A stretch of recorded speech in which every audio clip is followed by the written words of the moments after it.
today's edition of Pegasus Test. On today's edition, we're going to be covering the Fairfax Rod and Gun Club's two-gun action challenge match of December 2023.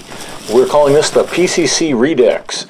And the reason we're doing that is, if you've been watching, you know that Matt and I went out to CQB Brutality, and I shot an MP5, he shot an AR 9mm PCC, and we had some really interesting results. And one of our regrets coming out of that match is we didn't switch guns. We could have stayed an extra day, we chose not to, and we kind of wish we had, because we thought if we switched guns we'd get an opposite set of results due to the factors that we discussed in the videos. And I'll put a link in here in the end so you can go back and watch that if you want. Well, it just so turned out that in the month of December, it was a pistol-only competition at the Fairfax Rod and Gun Club's two-gun action challenge match, but they did make an allowance for PCC. And we were like, wow, a month later we get to redo it? Now the stages, as you see, are not the same, but the concept was, and we got the chance to test, if we do different guns, will we get a reverse set of results from CQB Brutality? Let's take a look and see what happened. Alright, so stage 3 was our first stage. And what you had to do here was engage the spinner and get a hit on the bottom and the top plate. And then you grounded your firearm, went and grabbed our nice and super heavy drag dummy and dragged him to the opposite side of the range. Returned to the little shooting tunnel there, get one more hit, top and bottom. Then go back, grab the dummy, drag him back to his original position, hopefully without him disintegrating like you see here. Don't use midway tactical vests. I'll put a link to that at the end of the video and stuff, but don't waste your money there. And then you came back, got two final hits. You could spin the spinner if you wanted to for a bonus. If you were shooting pistol, you got a 30-second bonus. If you were shooting PCC, you only got a 10-second bonus. And I figured it would take 10 seconds to spin it, so it wasn't worth it, so I decided not to do it. Now, the interesting thing here, as you'll see, there's only 0.25 of a difference between Matt and I on this one. Now, I say that just proves our theory that the difference in sighting systems here really made a difference, because I missed a target, had to go back and collect it on the first thing, and of course you saw me fall flat on my ass, dragging this thing back and forth, and I was still ahead of Matt, granted only by 0.25 of a second, but I was still ahead of him. 39.70. So let's go into these sighting systems here, but before that, you're going to see a combined run so you can see how just close it was. If you haven't watched the CQB Brutality videos where we go into depth here, on the AR I have a Hollow Sun 503C. On the MP5 there's a Hollow Sun 507C, but it's 100% co-witness, and with the diopter sights of the HK, that is just a stupidly crowded sight picture.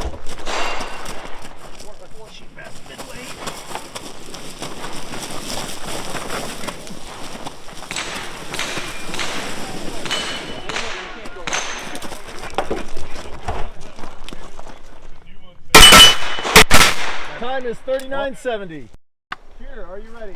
Alright, so you started out here on the support side. So firing off my left shoulder since I'm right-handed, because I don't have that horrible disability disease of being left-handed. Got that. That nice AR mag release helped. Canteens caught going through the tunnel there, which slowed me up for a second or two. Almost shot from the kneeling here, but then remembered what I had to do. Strong side only from this position. Those hits came nice and quick. Again, the mag release worked in my favor there. The guys who could just jump through the tunnel, man, they made out. Used the magazine I'd left behind as my reload, as that would be quicker than taking from the pouch. Took an extra shot there, but oh well. Cleared the gun nice and easy, and boom, you say big hit right there that killed all my momentum. That probably cost me a few seconds. And I decided to remain in the crawling position because I thought I could get over there quickly, since this final set of targets had to be engaged from the prone. Coming up here, you'll see the scores come up. Make note of my time. That'll be important as we go up against Matt here. Alright. Time is 65.46. All right, let's see what Matt can do here. Slap it! All right, the one time where the ergonomics of the HK worked in favor of the shooter, because as we all know, H&K hates ergonomics, but this is the one offhand case where the selector lever worked to the advantage of the shooter who shoots from the left. Matt being smart enough to get that bolt prepped so when he puts the mag in, he doesn't have any problems. As you all know, on an MP5, if you don't have that bolt locked back, you are not getting that magazine in.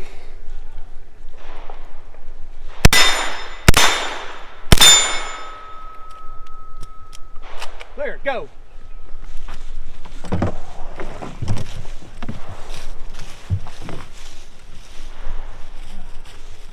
Yeah, Matt's having a heart attack right here because the leaves covered up his magazine. He's like, where is it? He really brought 2 magazines out to this particular stage, so if he didn't find it, he was in some trouble. Go. And just so you know, we had to clear the weapon between each movement because that way it turned it into a stick and there was no danger of any muzzle covering anybody or anything like that. Now make note of Matt's time here as he finishes up. 6-3, 6-1. And we're going to talk about that as we slide here into the combined runs. So as you notice here, we're pretty much on the same target speed, and just the unloading of the gun goes quicker for me, and I'm into the tunnel before Matt can get moving. And I maintain this lead, and that's why I say make note of the times here. I'm ahead of Matt for the whole rest of this run, and I actually finished my last firing sequence just as Matt begins his last firing sequence, yet he has a better posted time than I have, and that's no fault if you pay attention to the audio. He's got credited with the time I called out for him, and I got credited with the time called out for me. What I think happened here is an extraneous noise happened. The timer picked it up after the RO had ensured that I had saved the weapon. When he looked down, that's the time he saw. No harm, no foul. These things happen. It's a club match. It's no big deal. And as you will see at the end, it had very little detrimental effect on the overall score.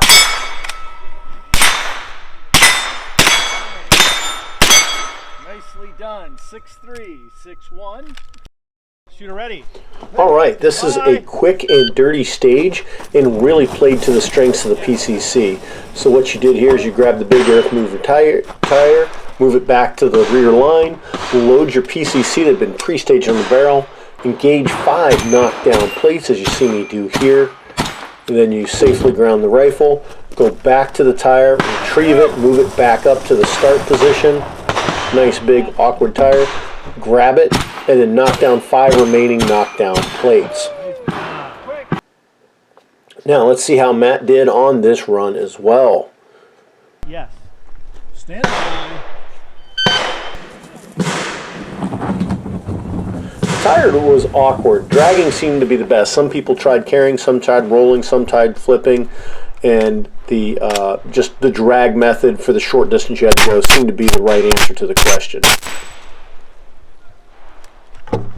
This might be the only stage in the match where the speed difference between the 2 weapon systems came into play. I seem to be a little faster and a little more accurate with AR than that was with the MP5. Nicely done. Although in the end, as you see by the times, not really that much of a difference. That'll come out here in the combined run, where there was only a few seconds difference between us.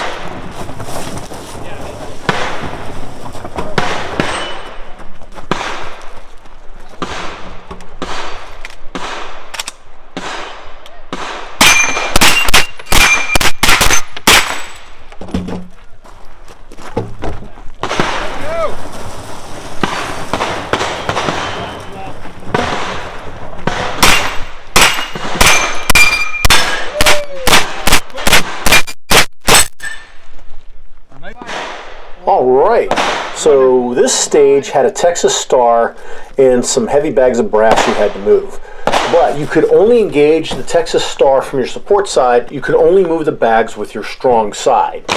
And you shot just 1 plate, and between each plate you moved bags. So as you've seen, I've moved the bags, got my plate, now I'm moving the bags again. And I'll keep doing this until all the plates are knocked off the rack. Now, if you missed, you could take extra shots, so it wasn't like if you could only take 1 shot and then had to move the bags again. No, you had to get the plate off and then move the bags. This was interesting in the fact that, as you can see, the separation is not that big, so when you grab the bag, there's not really enough time to get a lot of momentum going. So it was hard to really go fast here, although I had a fairly decent score on this one. This was a good range for PCC. The circle dot sight on the hollow sun played well because pretty much you put a donut of death on the target and it went away.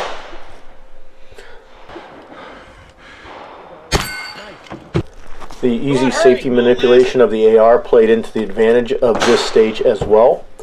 And overall, it was just a super fun stage. You got this, buddy. And posted a nice score on it, which is not too bad at all. Oh, smoking time, buddy. Wow. Now let's take a look at Matt's run. Stand by. Matt had a good time of this as well. And one of the nice advantages for Matt here on this one is shooting the MP5 offhand. Manipulating the unergonomic controls actually kind of works to your advantage a little bit because you have a nice big lever for your thumb to tag off there. And he was able to take advantage of that. One thing that worked against him on this stage was the cluttered sight picture. For those of you that saw our CQB Brutality videos, the sight on this PCC is 100% co-witness, and going through the diopter rear, the hooded front sight post, then you've got your circle dot reticle in there, and it's just a ton of clutter.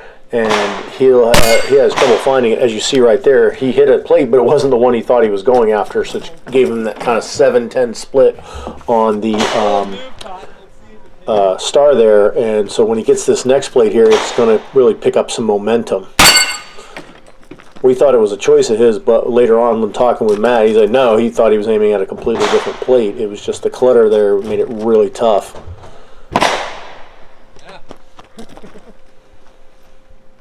But in the end, pulled it together nice. And we weren't that far apart in the ratings, third and fourth respectively in the PCC division, with only about 3 seconds between us, and that'll show clearly here on the combined views.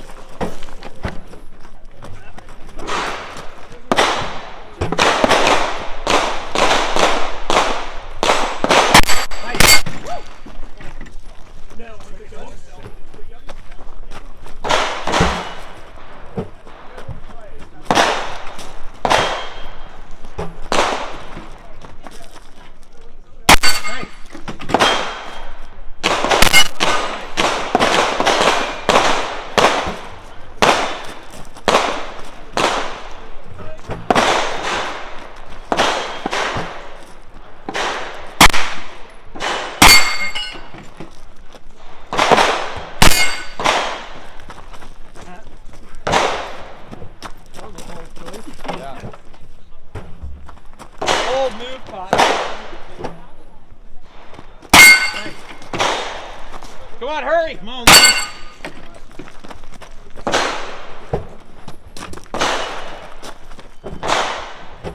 You got this, buddy. Nice. Oh, smoking time, buddy. All right, coming into our last stage, I think this was the toughest stage of the day in many respects. So what you had here is you had 2 VTACs at the lateral limits of the range and 2 targets downrange.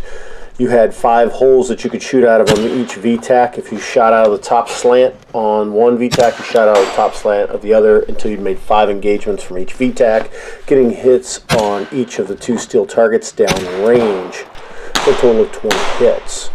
Now I start off at a good pace here, and the top slant went well for me. Obviously the big holes here work very well for me. Where I'm going to have some problems is the remaining 2 holes that I have to get on this barricade. The first 3 are going fairly well for me here. Where it works against me is when I come over to the slant here on the middle of the barricade. That first target's kind of easy, as you can see, and then I'm working over. That works out almost, but I gotta get the rifle just right to get the optic onto the target. This is probably the one stage that the MP5 has an advantage. And then, not only that, my rifle gets stuck in the slot a bit. I have very aggressive grip tape on there, or grip panels, and it just dug into the wood. As you can see right there, I'm wedged in, trying to maneuver over, get the sight on target, and get the gun out. So that made this for a challenging stage. Just a lot of little things that eat up just a few seconds of time here. It's going to be a few seconds too much. So overall, still a good run, as you can see by these scores. But as we move into Matt's run here, you're going to see that we found the one niche where the MP5 had an advantage. The first of it's right here. Just a thin barrel protruding through gave Matt much more wider range of movement.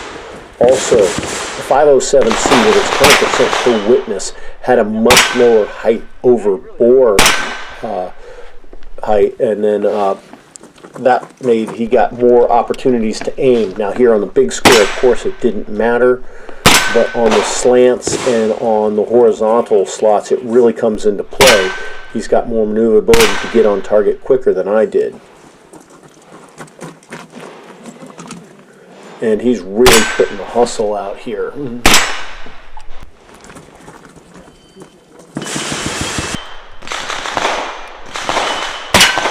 So here on the big one, that worked good enough for both of us. But this is where the PCC for Matt comes into its own. He's got no trouble getting his dot onto target on either of the barricades. As you can see, it goes rather quick here for him. And where he gets the real advantage is here when he's got to go completely horizontal, or the mostly horizontal. He can get on target pretty quick, whereas I had really struggled right here.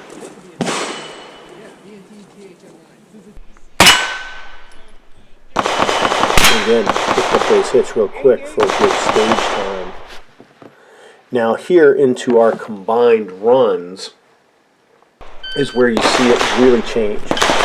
So off to the head of Matt Danton, off that first hole faster than he is.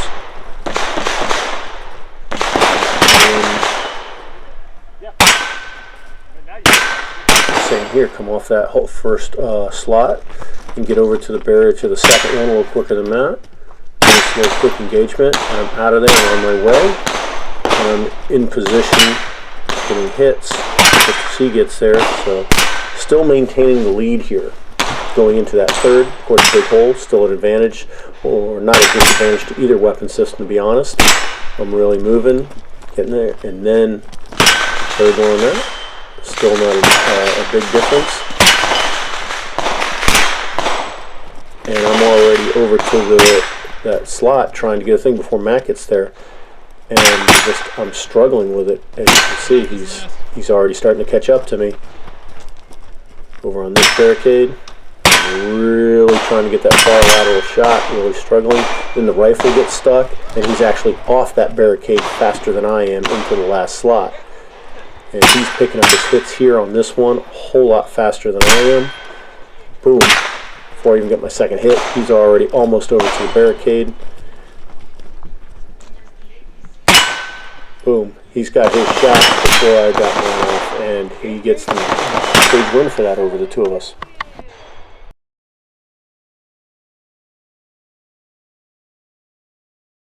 All right.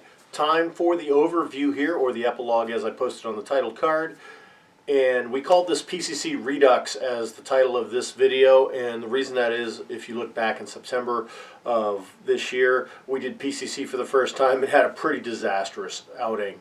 Then we went to CQB Brutality and did PCCs, had a much better experience, and came away with it going like, wow, the weapon systems made the difference here, not anything the shooters did, and that the sighting system and the better trigger on the 9mm AR was superior to the 100% co-witness red dot and the mushy SMG type trigger that's standard on the MP5.